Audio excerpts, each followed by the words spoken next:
अस्सलाम वालेकुम। Welcome to my channel Urdu centre voice. तमाम वीडियो अपडेट्स के लिए उर्दू सेंटर वॉइस को सब्सक्राइब करके बेल नोटिफिकेशन को ऑन कर दें। तो आइए सुनते हैं आज की वीडियो में एक आसेबी खंडर की पुरस्रार कहानी। ये उन दिनों की बात है जब मेरी उम्र यही कोई 20 साल के लगभग थी। मैं एक गांव में अपनी माँ और 3 बहनों के साथ रहता था। उस गांव के लोग बहुत ही सच्चे, खरे, सादा और पुरखलूस थे, मगर एक आदत जो बुजुर्गों से लेकर कमसिन बच्चों में कूट कूट कर भरी थी, वो थी उनमें तोहम परस्ती। वो हर एक अनहोनी के बारे में मुख्तलिफ क़यास करते थे, मगर ये एक ऐसा वाक़या है जिसने गांव के लोगों को तो हरासा किया ही, मगर मेरे जैसे सरफिरे नौजवान को भी खौफज़दा कर दिया। हम जो गांव वालों की बातों का मजाक उड़ाते थे, इस वाक़ये की शुरुआत इस तरह से हुई कि गांव में एक लड़का जिसका असल नाम तो आशिक था, मगर वो फितरतन बहुत ही भोला और अगर बेवकूफ़ कहा जाए तो बेजाना होगा। हम सब गांव वाले उसे भोला कहते थे। भोला अकेला था। गांव वाले उससे मुख्तलिफ काम के इवज़ 2 वक्त की रोटी देते और पुराने कपड़े वगैरह भी, और वो बेचारा खुशी खुशी हर किसी का काम कर देता। मसलन घास काट देता, दरख्तों से सूखी हुई लकड़ियाँ बतौर ईंधन लाता, या फिर बकरी भेड़ों और गाय भैंसों के चारे ले आता। इसके अलावा भी वो मुख्तलिफ काम कर देता, और जब भी उसे फुर्सत मिलती तो गांव वालों की बकरियां और दीगर मवेशी भी चराता। एक शाम जब वो बकरियां लेकर गांव की तरफ आया तो उन बकरियों में से एक कम थी। वो बकरी एक बहुत ही लड़ाकू और ज़िद्दी शख्स अकरम की थी। अपनी बकरी ना पाकर वो भोले पर बहुत बिगड़ा और उसे बकरी ढूंढने के लिए वापस भेज दिया। शाम से रात हो गई, मगर ना भोला आया और ना बकरी। हत्ता के रात गुजर गई, मगर भोले का कोई अता पता नहीं। अगले दिन सब गांव वालों ने मिलकर उसे ढूंढा, मगर वो कहीं ना मिला। हमारे गांव से ज़रा दूर एक पुराना खंडर था। वो बहुत वीरान था। उधर गांव के लोग बहुत कम जाते थे। गांव वाले भोले को ढूंढ ढूंढ कर थक गए। एक दिन हम लड़कों ने झाड़ी के पास खून के छींटे देखे जो सूरज की हरारत के बाइस स्याही माइल हो गए थे। हमने गांव के इमाम साहब को बताया तो वो परेशान हो गए, और दीगर गांव के लोगों ने ये ख्याल किया कि हो ना हो भोले को किसी भूत प्रीत ने मार दिया है, क्योंकि वो खंडर सालों से वीरान पड़ा है, इसलिए उसमें किसी आसेब ने बसेरा कर लिया होगा। इस वाक़े से गांव में खौफ व हरास फैल गया, और दीगर वालिदैन की तरह मेरी वालिदा ने भी मुझे उस खंडर की तरफ ना जाने की नसीहत की, जिसे मैंने चुटकियों में उड़ा दिया। हम सब दोस्तों ने उस खंडर में जाने का पक्का इरादा किया, और जाहिर है अगर इस ख़तरनाक इरादे की खबर हमारे वालिदैन को हो जाती तो वो हमें घरों में बंद करने से कतन गुरेज ना करते, इसलिए हमने वहाँ छुप कर जाने का प्रोग्राम बनाया। जून की तपती और झुलसाती दोपहर में हम खंडर जाने के लिए तैयार हो गए। मैं यानी सलामत, जीरा, शीता और सोमी, हम 4 लड़कों पर मुश्तमिल ये काफिला खंडर की जानिब रवां हो गया। इस कदर बिखरे हुए सूरज की आग उगलती दोपहर में हम लरसते कदमों और पसीना पसीना वजूद लिए आगे ही आगे बढ़ रहे थे, और हम उस खंडर के बिल्कुल नज़दीक पहुंच गए। वो कदीम खस्ता हाल खंडर जो यकीनन अपने दौर में बहुत ही मजबूत और खूबसूरत रहा होगा। लकड़ी का दरवाज़ा था जो कि बंद था। उस पर किसी किस्म का कोई भी ताला वगैरह न लगा था, मगर जब हमने उस दरवाजे को अंदर की तरफ धकेला तो हमें पसीना छूट गया। बिला आखिर हम चारों ने मिलकर उस दरवाजे को खोल दिया। एक ज़ोरदार आवाज़ के साथ वो दरवाज़ा खुला और खामोश फिज़ा में ज़ोरदार आवाज़ उभरी। फिर वही सकूत छा गया। जैसे ही हम दरवाज़ा खोलकर अंदर दाखिल हुए, एक अजीब, दिल को मतला देने वाली बदबू ने हमारा इस्तकबाल किया। हमारे जहन में था कि जहाँ सालों से किसी ज़ीरू का गुज़र ना हुआ हो, उस जगह मकड़ी के बेशुमार जालों, गंदगी और गलाजत का ढेर होगा। मगर हैरत अंगेज़ तौर पर वो हॉल नुमा सारा खंडर बेहद साफ था। यूं लगता था कि जैसे कोई अभी अभी उसकी सफाई करके गया हो। खंडर की दीवारों पर बड़े अजीब किस्म के चेहरे बने हुए थे। रंग बरंग के इंसानों की बदहैयत तस्वीरें, फर्श पर लातादार छोटे छोटे मिट्टी के प्याले नुमा चिराग रखे थे। मैंने महसूस किया कि खंडर में फैली नागवार बू इन्हीं चिरागों की बदौलत है। हमारे दिल में जो खौफ डर कुंडली मार कर बैठा था अब वो कदरे ज़ाइल हो गया। हम चारों हैरत से घूम फिर कर उस खंडर को अब देख रहे थे। खंडर में कहीं भी भोले का कोई निशान न था। न जाने वो गरीब कहाँ गायब हो गया था। ये बात सोचते और करते हम चारों खंडर के दरवाजे को दोबारा से अच्छी तरह बंद करके वापस आ गए। घर वापस आकर मैंने कुछ भी जाहिर ना होने दिया और मामूल के मुताबिक दिन गुजर गया। शाम के बाद मैंने रात का खाना खाया, हस्बे मामूल रेडियो पर अपना पसंदीदा प्रोग्राम सुनता रहा। अम्मी और मेरी तीनों बहनें सो गईं तो मैं भी रेडियो बंद करके सोने की कोशिश करने लगा। चूँकि गर्मी का मौसम था इसलिए हम सब सहन में चारपाइयाँ बिछाकर सोते थे। मेरी चारपाई के साथ ही बाजी छोटी सी मेज़ पर पानी रख देती थी ताकि रात में किसी को प्यास लगे तो वो उठकर पानी पी ले। पास ही मैंने अपना रेडियो भी रख दिया। अभी मैंने दूसरी तरफ करवट ही ली थी कि रेडियो पूरी शिद्दत से ऑन हो गया। मैंने करंट खाकर पीछे मुड़कर देखा और जल्दी से उठकर उसे बंद कर दिया। मेरा दिल बुरी तरह से धड़क रहा था। फिर सोने के लिए लेट गया। लाशऊरी तौर पर मेरा ख्याल रेडियो में ही अटका था कि अब बजे के तब बजे, मगर जब काफ़ी देर गुजर गई तो मुझे कतरे इत्मीनान हुआ और मैं फिर सोने की कोशिश में लग गया। अभी मुझ पर गनूदगी तारी हुई थी कि एक बार फिर रेडियो की आवाज़ अंधेरे और खामोश रात में गूंज उठी। मेरा दिल बुरी तरह से लरस गया। मैं सटपटा के उठ बैठा। डरते डरते एक बार फिर उसे बंद किया। मैं बुरी तरह कांप रहा था। मेरा रुआं रुआं लरज रहा था। हैरत अंगेज तौर पर मेरी अम्मी और बहनें गहरी नींद सो रही थीं, जैसे उन्हें तो कोई आवाज़ ही ना आई हो।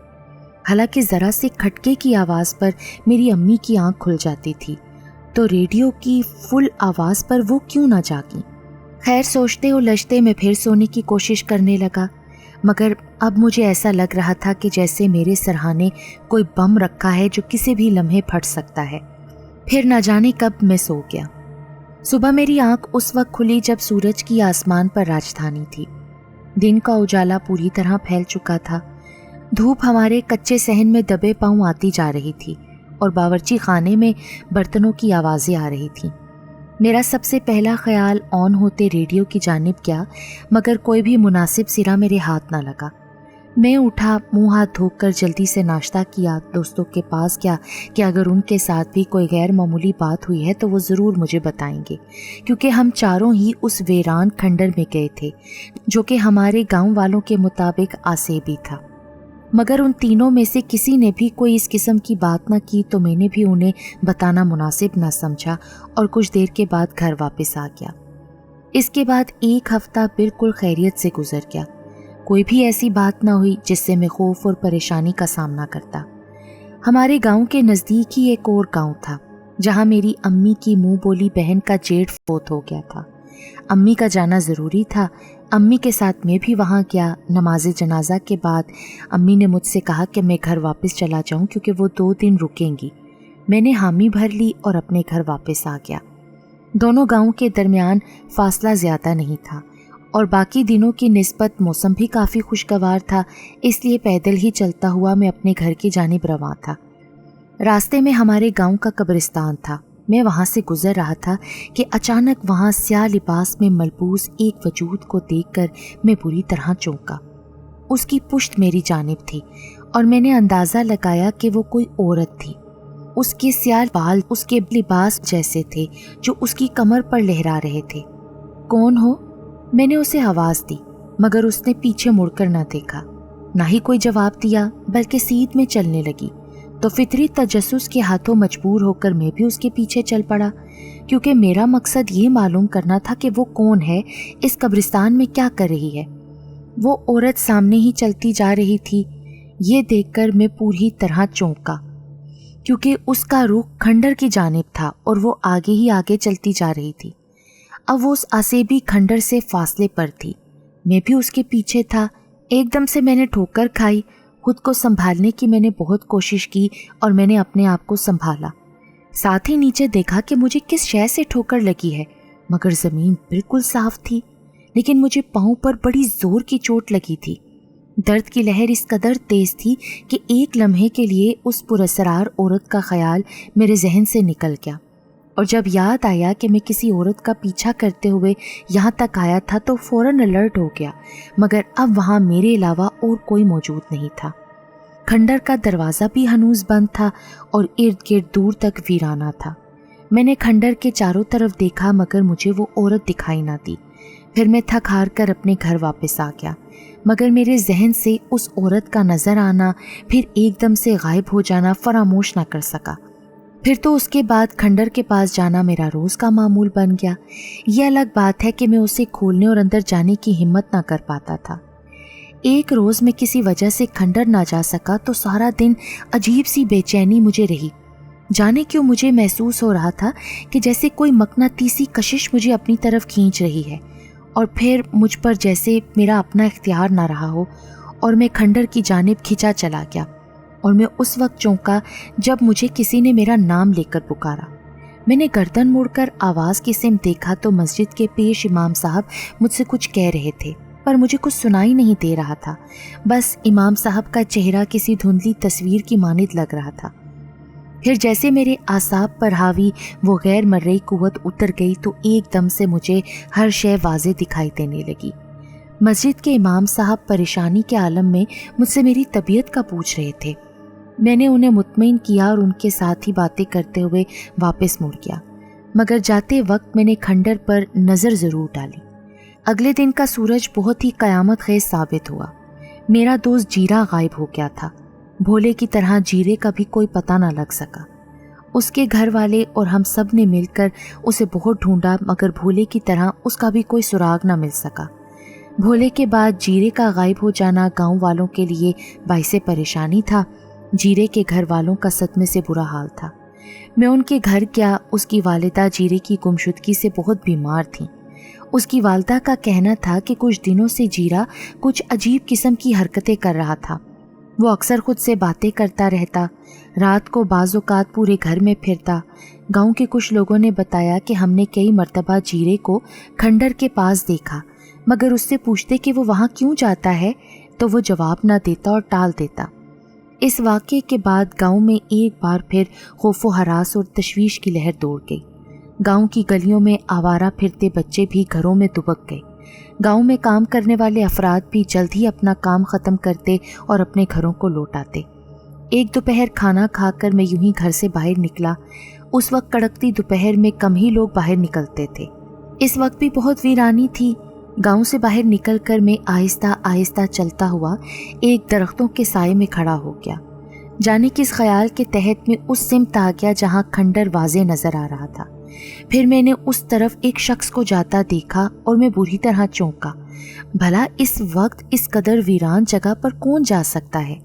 मैं उलझते हुए उसे पहचानने की कोशिश करने लगा और ये अंदाज़ा लगा कर मैं बुरी तरह चौंका कि वो मेरा दोस्त सोमी था, जो खरामा खरामा चलता हुआ खंडर के नज़दीक पहुंचता जा रहा था। मैंने उसे पूरी शिद्दत से आवाज़ दी, सोमी, सोमी रुक तो सही, मगर वो इर्द गिर्द से बेनियाज खंडर का दरवाज़ा खोल चुका था। ये देखकर मेरे हाथ पांव फूल गए और मैं बेख्तियार चिल्लाता हुआ खंडर की जानिब अंधाधुंध दौड़ पड़ा, मगर मेरे पहुंचने से पहले ही वो खंडर में दाखिल हो गया था। मैं सरपट दौड़ता वहां तक पहुंच गया। फूली सांसों धड़कते दिल के साथ दरवाज़ा खोलकर अंदर गया। ये देखकर मेरी जान निकल गई क्योंकि खंडर बिल्कुल खाली था।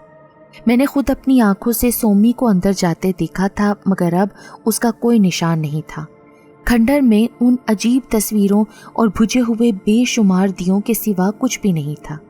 मैं पागलों की तरह सोमी सोमी आवाज़ें लगाता हुआ खंडर में चकराता रहा, मगर सोमी ना मिलना था और ना वो मिला तो आंसू बहाता गिरता पड़ता गांव की जानिब भागा। मैं इस कदर वहशियाना अंदाज में चिल्ला रहा था कि गांव के लोग मुझे देखते ही परेशान हो गए। मैं सोमी सोमी चिल्ला रहा था। मेरी हालत बहुत गैर थी और मैं हाथों के इशारे से खंडर की जानिब लोगों को समझाना चाहता था, मगर दीगरगू हालत देखकर गांव के लोगों के चेहरों पर हैरत थी और मुझसे कोई बात नहीं बन रही थी। मेरे आसाब मेरा साथ देने से इनकारी थे। भोले का गायब होना, फिर जीरा और अब मेरा जान से प्यारा दोस्त सोमी, जिसे खंडर में मौजूद कोई मर्रई कुव्वत निगल चुकी थी। मैं कटे शहतीर की मानिद ज़मीन पर आ गिरा। बंद होती आंखों ने नीम झरी से सोमी के भाइयों और इमाम मस्जिद समेत दीगर गांव वालों को खंडर की जानिब भागते देखा। उसके बाद मैं होशो खुर्द से बेगाना हो गया। जब मुझे होश आया तो जाने क्या वक्त था, कमरे में नीम तारीकी थी। आहिस्ता आहिस्ता मेरे हवास ठिकाने पर आ गए। शऊर की हालत में आते ही मुझे वो मंजर याद आया, सोमी का गायब होना, मेरा उसे ढूंढना, सबको बताना, तो फिर पता नहीं आगे क्या हुआ। सोमी का ख्याल आते ही मैं तड़प कर उठा, तेज़ी से कमरे से बाहर निकला। वो मेरा अपना ही घर था जो बिल्कुल खाली था। मैं इस बात पर गौर किए बगैर ही कि अम्मी और मेरी बहनें कहाँ होंगी बाहर को लपका। फिर मुझे लगा कि मेरे पीछे कोई है। इसी एहसास के तहत मैंने मुड़कर देखा और खड़ा का खड़ा रह गया। स्याह लिबास में मलबूस वही औरत थी जो कब्रिस्तान में मुझे नजर आई थी। अब भी उसकी बालों से ढकी पुश्त मेरी तरफ थी। कौन? मैंने लरसती आवाज़ में उसे मुखातिब किया। वो धीरे से मुड़ी और मेरे सामने आ गई। उसके स्याह लंबे बालों ने चेहरे के बाएं हिस्से को मुकम्मल तौर पर ढांप रखा था और चेहरे का दायां हिस्सा बेहद हसीन था। उसकी स्याह आंख मुझ पर मरकूज थी और जो मैंने उसकी आंख में झांका तो न जाने मुझे क्या हो गया। मैं मबहूत होकर रह गया। इससे पहले कि मैं कुछ कहता या वो कुछ बोलती, मेरे पीछे से दरवाज़ा एकदम बजा। मैंने बेख्तियार गर्दन मोड़कर पीछे देखा, फिर अगले ही लम्हे उस जानिब देखा जहां वो पुरस्कार औरत खड़ी थी। ये देखकर मेरी सांस लम्हा भर को रुक गई कि अब वो जगह बिल्कुल खाली थी। वहाँ कोई औरत तो क्या, कोई निशान भी ना था। दरवाज़ा एक बार फिर बजा, फिर मैं जैसे होश की दुनिया में वापस आ गया। अचानक दरवाज़ा खोला। मोहल्ले का एक बच्चा पेश इमाम साहब का पैगाम लाया था कि मुझे इमाम साहब बुला रहे हैं। ये सुनते ही मैं चलता हुआ मस्जिद के पास बने हुजरे में चला आया, जहां इमाम साहब अक्सर औकात गांव के लोगों को अल्लाह और उसके रसूल सल्लल्लाहु अलैहि वसल्लम की बातें बताया करते थे। इस जगह कई लोग पहले से ही बैठे हुए थे। बस एक चेहरा जो मुझे अनजान लगा वो एक बुजुर्ग का था। बैठो बेटा। मैं उन्हें सलाम करके बैठ गया।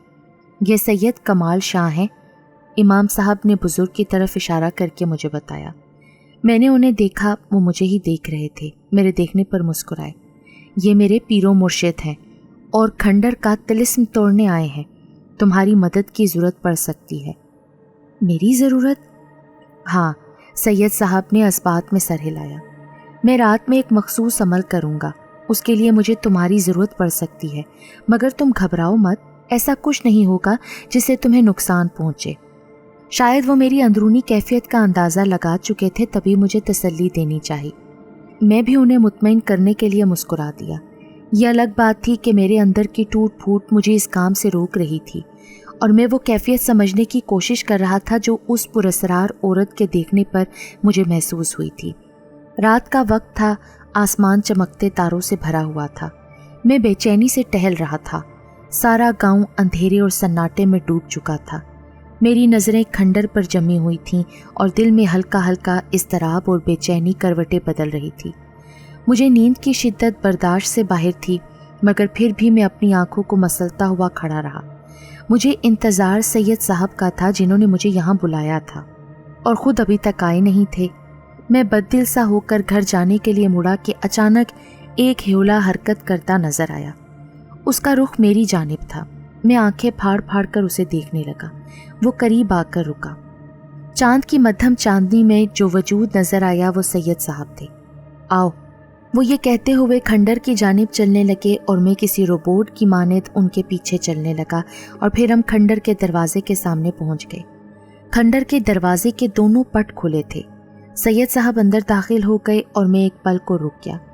मुझे महसूस हो रहा था कि कोई अनजानी कशिश मुझे अंदर की जानिब खींच रही है। मैंने धीरे से अपने कदम अंदर रख दिए। अंदर खंडर में अजीब सी महक फैली हुई थी। दीवारों के सामने रखे कितार में तमाम मिट्टी के दिए रोशन थे। दियों की जर्द रोशनी में खंडर का अंदरूनी मंजर बड़ा ही अजीब था। दीवारों पर लगी तमाम तस्वीर बहुत ही हैबतनाक महसूस हो रही थी। मुझे लगा इन सब की खौफनाक आंखें मुझे घूर रही थीं। रोशन चरागों के दरमियान स्याह लिबास में मलबूस वही औरत बैठी थी। उसके स्याह बालों ने आज उसका चेहरा नहीं ढांप रखा था। اس کا چہرہ چراغوں کی روشنی میں واضح تھا۔ اس کے چہرے کا ایک حصہ بے حد حسین اور دوسرا حصہ بے حد سیاہ تھا، یوں جیسے بری طرح جھلس گیا ہو۔ زرد روشنی میں اس وقت اس کا چہرہ بہت ہی بھیانک لگ رہا تھا، اور حیرت کی بات یہ تھی کہ مجھے اس سے بالکل بھی خوف محسوس نہیں ہو رہا تھا۔ میں دھیرے دھیرے قدم اٹھاتا اس کے قریب پہنچا اور سامنے بیٹھ گیا۔ وہ مسکرائی۔ وہ کچھ کہہ رہی تھی، زبان میری سمجھ سے باہر تھی۔ ایسا لگتا تھا جیسے وہ کوئی منتر پڑھ رہی ہو۔ عجیب جادو تھا اس کی آواز میں۔ میرے ذہن پر غنودگی سی طاری ہو رہی تھی۔ میں مدہوش سا ہو رہا تھا۔ پھر میں نے دیکھا وہ ایک دم اٹھ کھڑی ہوئی اور مجھ پر نیند طاری ہو گئی، اور نیند کی حالت میں جیسے میں کوئی خواب دیکھ رہا تھا۔ پھر وہ چیخنے لگی اور کوئی اس پر کچھ پھینک رہا تھا۔ پھر وہ ایک دم دھواں بن گئی۔ بہت سی آوازیں سنائی دے رہی تھیں۔ پھر کوئی مجھ پر جھکا، اٹھ جاؤ۔ اس آواز کے ساتھ جیسے بہت ساری بوندیں مجھ پر پڑنے لگیں۔ ننھی ننھی بوندیں میرے چہرے پر برس رہی تھیں، اور میں اپنی آنکھیں ملتا ہوا اٹھ کر بیٹھا۔ میرے سامنے سید صاحب ہاتھ میں پانی کا گلاس لیے کھڑے تھے اور مجھے ہوش میں لانے کے لیے پانی کا چھینٹا میرے چہرے پر ڈال رہے تھے۔ شکر ہے تم ہوش میں آ گئے۔ اب میرا ذہن آہستہ آہستہ بیدار ہو چکا تھا۔ تمام واقعہ ایک بار پھر مجھ پر واضح ہوا۔ تو کیا وہ سب حقیقت تھا؟ عورت کے سامنے بیٹھنا، پھر مجھ پر نیند کا غلبہ ہونا، سید صاحب کا اس عورت کو قابو میں کرنا۔ میں حیرت سے سوچ رہا تھا، تم وہ پہلے انسان ہو جو اس پراسرار عورت سے بچ گئے، ورنہ جو بھی یہاں آتا ہے بچ کے نہیں جاتا۔ وہ کون تھی سید صاحب؟ وہ ایک مذہبی پیشوا کی بیٹی تھی جسے کالا علم سیکھنے کا بے حد شوق تھا۔ چونکہ وہ ایک مذہبی پیشوا کی بیٹی تھی، اس لیے جانتی تھی کہ اس کا شوق کبھی پورا نہ ہو سکے گا، مگر اتفاق سے اس کی شادی ایک ایسے لڑکے سے ہو گئی جس کی ماں بھی کالے علم کی ماہر تھی، اور پھر اس نے اپنی ساس سے کالا علم سیکھا، اور جب شیطان کو بھیٹ دینے کی باری آئی تو اس نے اپنے ہی شوہر اور ساس کو بھیٹ چڑھا دیا۔ پھر آہستہ آہستہ اس نے گاؤں کے لوگوں کا جینا حرام کر دیا، تو سب نے مل کر اس عورت اور اس کی ساس کے گرو کو، جس سے اس کی ساس نے کالا علم سیکھا تھا، اس کو مارنے کا فیصلہ کیا۔ پھر ایک رات لوگوں نے اس کے چلے والی جگہ پر آگ لگا دی، جس سے اس کے گرو اور چیلے تو بچ کر بھاگ گئے، مگر اس عورت کے چہرے کا ایک حصہ بری طرح سے جل گیا، لیکن پھر بھی یہ بچ گئی۔ یہ جادو ٹونے میں بہت ماہر تھی، اپنے عمل کے زور پر گھر سے نکلتی اور ہر رات کسی نہ کسی بچے کو اغوا کر لیتی۔ اس کے بعد اس بچے کو مار کر اس کا خون شیطان کے قدموں میں ڈالتی تاکہ اس کی جادوئی طاقت میں مزید اضافہ ہو۔ اس بات کی خبر جب اس کے مذہبی باپ کو ہوئی تو اس کے باپ نے مختلف مذہبی پیشواؤں کے ساتھ مل کر اسے مار کر اس کی روح کو اسی کھنڈر میں قید کر دیا جس جگہ یہ کالے علم کے لیے چلا کرتی تھی، کیونکہ اگر وہ زندہ رہتی تو اپنا خونی کھیل جاری رکھتی۔ ایک طویل عرصے کے بعد بھولے نے اس جگہ قدم رکھا۔ شاید وہ زخمی تھا، اس کے زخموں سے خون ٹپک رہا تھا۔